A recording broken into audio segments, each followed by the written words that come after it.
هذه سالفة الواحدة من زملائي أعرفه شخصيا وشايفه الأسبوع الماضي، وهي سبحان الله على النية مطية. رجل كبير بالسن ما شاء الله، لكن كبير قدر، شروى من يسمع من السامعين. تزوج، في زواجه الأول ما أراد الله مودة، وصار عنده ردة فعل قوية من الزواج ورفض، يعني قفل الباب. وكان أبوه حريص جدا أنه يعني يتزوج، ما يكون عنده عزوف مطلق، ووده بذريته ووده يعني مثل إخوانه، لكنه هو مقفل هذا الباب حتى بالسواليف، ما يعني ما يقبل أنه يعني يذكر مسألة تزوج أو نبي ندور لك أو نبحث لك عن زوجة.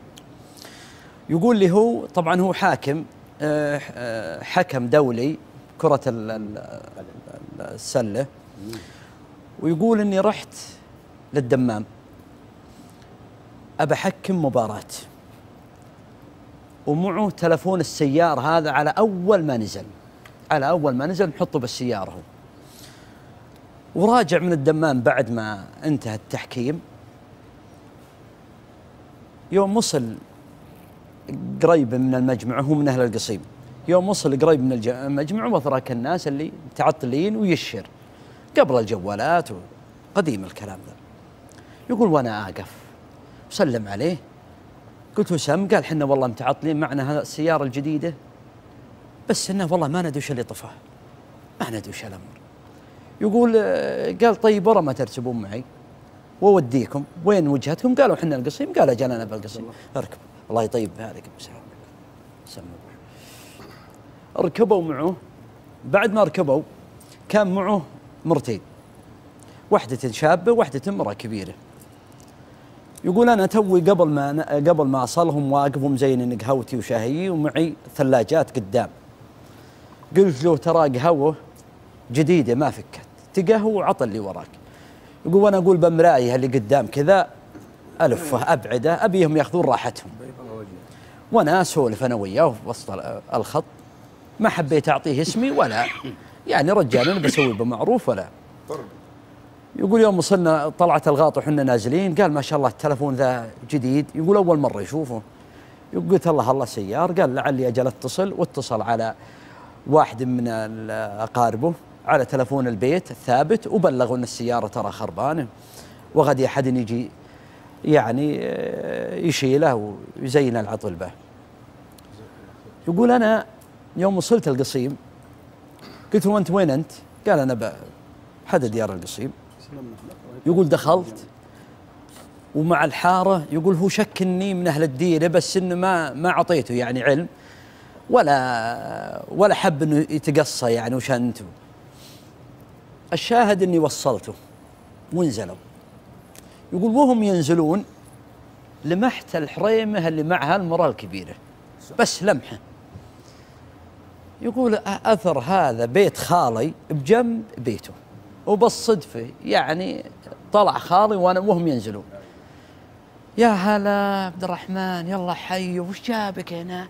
وش عندك؟ يقول قال الرجال تعرفه؟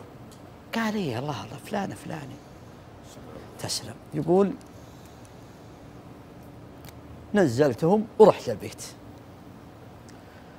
يقول أبوي كل ما أجي آخذ معه قهوة يعيد هذا الموضوع، ما في أحد يتجرأ علي في مسألة إعادة الزواج إلا الوالد. يقول وأنا أقول يا أبي لعل الله يكتبه، بس ما لي رغبة الحين، مقفل الباب. يقول يوم دريت، يوم جت خالتي أسولف أنا وياه، قالت يا وليدي إلى متى أنت ما أنت متزوج ولا؟ يقول وأنا والله أصنف شوي، أهوجس شوي. قلت والله ما كان بودي ولا عندي طاري ولا هوجس بالعرس، لكن أنا عندي بخاطري شيء إن تم فهو والله هو اللي ببالي الحين. يا سلام.